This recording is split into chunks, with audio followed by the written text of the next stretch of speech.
ഖുവാറസ്മിലെ ബെറൂൻ എന്ന സ്ഥലത്ത് ക്രിസ്താബ്ദം 973 അൽ-ബിറൂനി ജനിച്ചു. മുഹമ്മദ് ബിൻ അഹ്മദ് അൽ-ബിറൂനി എന്നാണ് അദ്ദേഹത്തിൻ്റെ പൂർണ്ണനാമം. ബെറൂൻ എന്ന പ്രദേശത്തെ ഒരു സാധാരണ കച്ചവടക്കാരൻ്റെ മകനായിരുന്നു അൽ-ബിറൂനി. ചെറുപ്പത്തിൽ തന്നെ പിതാവ് മരണപ്പെട്ടു. പിന്നീട് വിറക് ചുമന്ന് സമ്പാദിച്ചാണ് മാതാവ് അദ്ദേഹത്തെ വളർത്തിയത്. ആ ബാലൻ ജോലിയിൽ തൻ്റെ മാതാവിനെ സഹായിച്ചിരുന്നു. പ്രകൃതിയോടായിരുന്നു അദ്ദേഹത്തിന് ഏറ്റവും താല്പര്യം. അത് കാരണമായി പലയിടത്തു നിന്നും പൂക്കളും ചെടികളും ശേഖരിക്കുക അദ്ദേഹത്തിൻ്റെ ഒരു വിനോദമായിരുന്നു. അല്പം വളർന്നപ്പോൾ പ്രകൃതിയെക്കുറിച്ച് പഠിക്കാൻ അദ്ദേഹത്തിന് താല്പര്യമായി. എപ്പോഴും ആ ബാലൻ പ്രകൃതിയെക്കുറിച്ചും പ്രപഞ്ചത്തെക്കുറിച്ചും ചിന്തിച്ചു കൊണ്ടിരിക്കുമായിരുന്നു. ഉയർന്ന പർവ്വതങ്ങളും താഴ്വരകളും നക്ഷത്രങ്ങളും മരങ്ങളും നദികളുമെല്ലാം കാണുമ്പോൾ അദ്ദേഹത്തിന് പ്രത്യേക അനുഭൂതി ഉണ്ടാകുമായിരുന്നു. മരങ്ങളുടെയും ചെടികളുടെയും ചിത്രം വരയ്ക്കുക അദ്ദേഹത്തിൻ്റെ പതിവായിരുന്നു. അങ്ങനെയിരിക്കെയാണ് അദ്ദേഹം ഒരു ഗ്രീക്ക് പണ്ഡിതനെ കണ്ടുമുട്ടുന്നത്. അദ്ദേഹം അൽ-ബിറൂനിയുടെ വിദ്യാഭ്യാസത്തിൻ്റെ ഉത്തരവാദിത്തം ഏറ്റെടുക്കുകയും അദ്ദേഹത്തിന് തുച്ഛമായ ശമ്പളത്തിന് ചെറിയ ഒരു ജോലി നൽകുകയും ചെയ്തു. അത് കാരണമായി അദ്ദേഹത്തിൻ്റെ ഉമ്മാക്ക് അല്പം ആശ്വാസമായി. ഫാരിസിയും അറബിയും അദ്ദേഹത്തിന് അറിയാമായിരുന്നു. ആ ഗ്രീക്ക് പണ്ഡിതൻ അദ്ദേഹത്തെ ഗ്രീക്ക് ഭാഷയും സുരിയാനി ഭാഷയും പഠിപ്പിച്ചു. ആ പണ്ഡിതന് തൻ്റെ നാട്ടിലേക്ക് മടങ്ങാൻ സമയമായപ്പോൾ മാലിക് ഗോത്രത്തിൻ്റെ നേതാക്കന്മാരിൽ ഒരാളും ഗോളശാസ്ത്രത്തിൻ്റെയും ഗണിതത്തിൻ്റെയും പണ്ഡിതനുമായ അബൂ നസ്ർ മൻസൂർ ബിൻ അലിയോട് അൽ-ബിറൂനിയെ ഏറ്റെടുക്കാനും അദ്ദേഹത്തിന് അറിവ് പകർന്നു കൊടുക്കാനും ആവശ്യപ്പെട്ടു. അദ്ദേഹം അൽ-ബിറൂനിക്കും അദ്ദേഹത്തിൻ്റെ മാതാവിനും വീട് പണിതു കൊടുക്കുകയും എല്ലാ മാസവും ഒരു നിശ്ചിത തുക വീതം നൽകുകയും അൽ-ബിറൂനിക്ക് ഗോളശാസ്ത്രവും ഗണിതവും പഠിപ്പിച്ചു കൊടുക്കുകയും ചെയ്തു. അവ രണ്ടും പഠിച്ചു കഴിഞ്ഞപ്പോൾ കൂടുതൽ പഠിക്കാനും ഗവേഷണങ്ങളും കണ്ടുപിടുത്തങ്ങളും നടത്താനും അദ്ദേഹത്തിന് താല്പര്യമായി. അദ്ദേഹത്തിൻ്റെ ഭാവി മനസ്സിലാക്കിയ അബൂ നസ്ർ അദ്ദേഹത്തെ ഗോളശാസ്ത്രത്തിലും ഗണിതത്തിലും നിപുണനായ അബ്ദുസ്സമദ് എന്ന പണ്ഡിതൻ്റെ അടുക്കലേക്ക് പറഞ്ഞയച്ചു. അദ്ദേഹം ആഴത്തിലുള്ള പഠനം ആരംഭിച്ചു. 23 വയസ്സായപ്പോൾ അബൂ റൈഹാൻ എന്ന സ്ഥാനപ്പേര് ലഭിച്ചു. അപ്പോഴേക്കും ഖുവാറസ്മിലെ നേതാക്കന്മാർക്കിടയിലെ ഐക്യം തകരുകയും അവർ തമ്മിലടിക്കുകയും ചെയ്തു. ഈ കലാപത്തിൻ്റെ ഇരയാകാതിരിക്കാൻ അദ്ദേഹം ആദ്യം തെക്കൻ പ്രദേശങ്ങളിലേക്കും ശേഷം പടിഞ്ഞാറൻ പ്രദേശങ്ങളിലേക്കും സഞ്ചരിച്ച് അവസാനം ഇറാനിലെത്തിച്ചേർന്നു. അവിടെ അദ്ദേഹം റയ്യി എന്ന സ്ഥലത്താണ് ആദ്യം കഴിഞ്ഞുകൂടിയത്. ആദ്യം ആളുകൾ അദ്ദേഹത്തിന് വില കൽപ്പിച്ചില്ലെങ്കിലും ആ രാഷ്ട്രത്തിലെ ഏറ്റവും വലിയ ഗോളശാസ്ത്രജ്ഞനായ അൽ-ഖുജന്തിയുമായി ബന്ധം സ്ഥാപിച്ചതിലൂടെ ആളുകൾക്ക് അദ്ദേഹത്തോട് ആദരവ് തോന്നിത്തുടങ്ങി. തൻ്റെ ആദ്യ ഗ്രന്ഥമായ ഹിക്കായത്തുൽ ആലത്തിൽ മുസമ്മാത്തി ബിസ്സുദുസുൽ ഫഖ്രി എന്ന ഗ്രന്ഥം അദ്ദേഹം രചിച്ചത് അവിടെ വെച്ചാണ്. സൂര്യൻ്റെ ദൂരം അളക്കാൻ ഉപയോഗിക്കുന്ന ഒരു ഉപകരണത്തെക്കുറിച്ചാണ് അതിലെ പരാമർശം.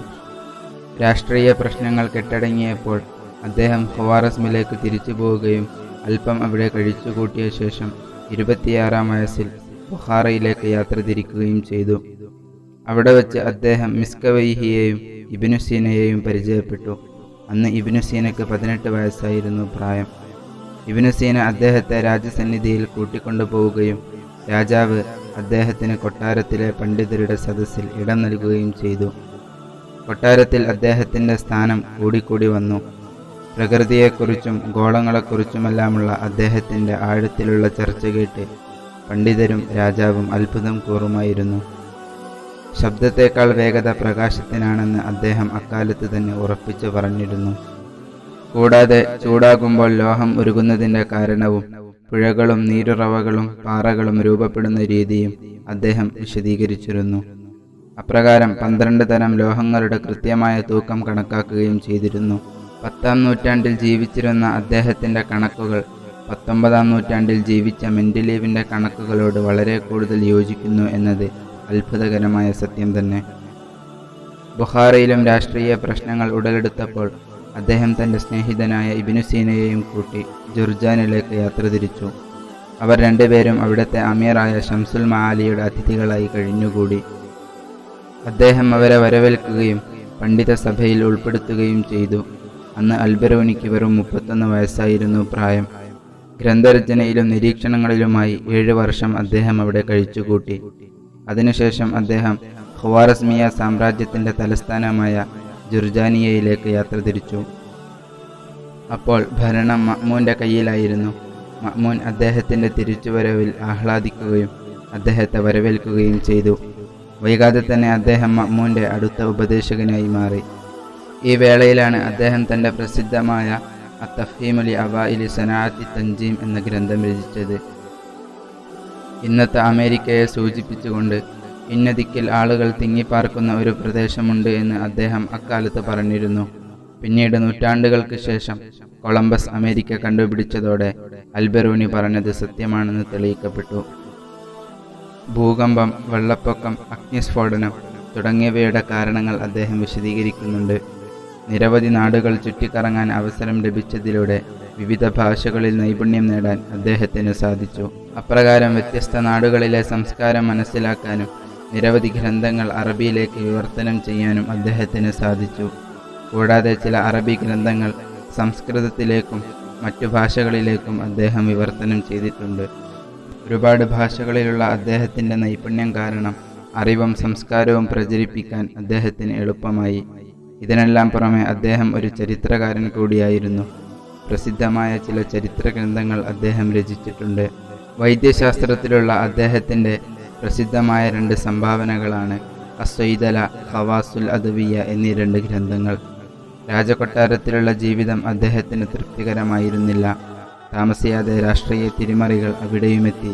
സുൽത്താൻ മഹ്മൂദ് ഗസ്നവി തൻ്റെ സൈന്യത്തെ അങ്ങോട്ടയക്കുകയും വിപ്ലവകാരികളെ അടിച്ചമർത്താനും പണ്ഡിതരിൽ ചിലരെ ജയ്പൂരിലേക്ക് പറഞ്ഞയക്കാനും ചിലരെ വധിച്ചു കളയാനും ഉത്തരവിടുകയും ചെയ്തു. സുൽത്താൻ്റെ ഒരു മന്ത്രിയുടെ ശുപാർശ കാരണമാണ് അൽബെറൂനി എങ്ങനെയോ അതിൽ നിന്ന് രക്ഷപ്പെട്ടത്.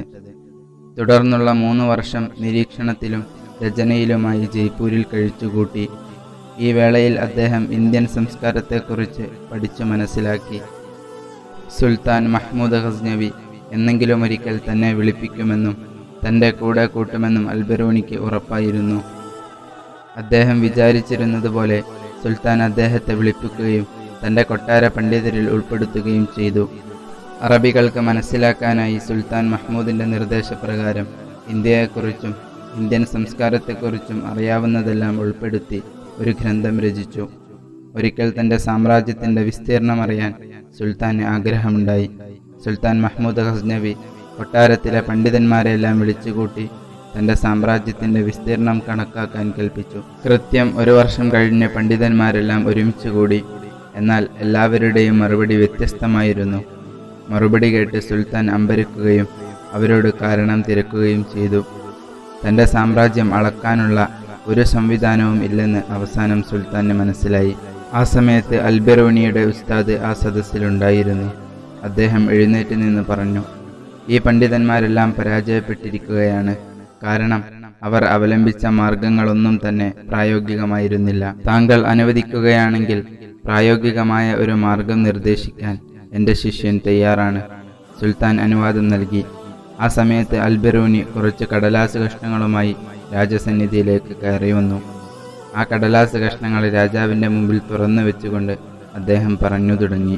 2 വ്യത്യസ്ത പ്രദേശങ്ങളിൽ സൂര്യനുദിക്കുമ്പോൾ എന്തെങ്കിലും കുത്തി നിർത്തിയാൽ ഉണ്ടാകുന്ന നിഴലിൻ്റെ വലിപ്പ വ്യത്യാസം മനസ്സിലാക്കിയാൽ ആ 2 പ്രദേശങ്ങൾക്കിടയിലെ ദൂരം പറയാൻ എനിക്ക് സാധിക്കും.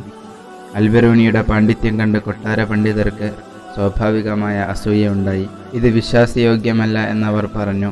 വിശ്വാസയോഗ്യമാകണമെങ്കിൽ എന്ത് ചെയ്യണമെന്ന് രാജാവ് ചോദിച്ചപ്പോൾ ആ 2 പ്രദേശങ്ങൾക്കിടയിലെ ദൂരം അളന്നു നോക്കണമെന്നവർ മറുപടി പറഞ്ഞു.